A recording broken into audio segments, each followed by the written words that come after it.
Panglima TNI Laksamana Yudo Margono mengganti tongkat komando Pangdam 17 Cendrawasih di tengah serangan kelompok kriminal bersenjata saat ini.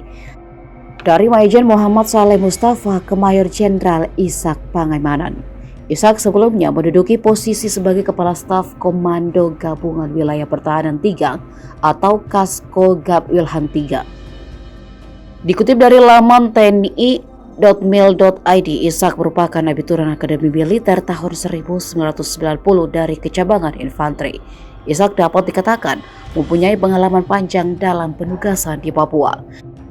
Tercatat ia pernah menjabat Komandan Korem 172 Praja Wirayakti pada Kodam 17 Cendrawasih pada tahun 2020 hingga 2022 sebelum digantikan Brigjen Juwinta Omboh Sembiring. Pengalaman tersebut dapat menjadi modal Ishak ketika akhirnya resmi menjabat Pangdam Cendrawasih.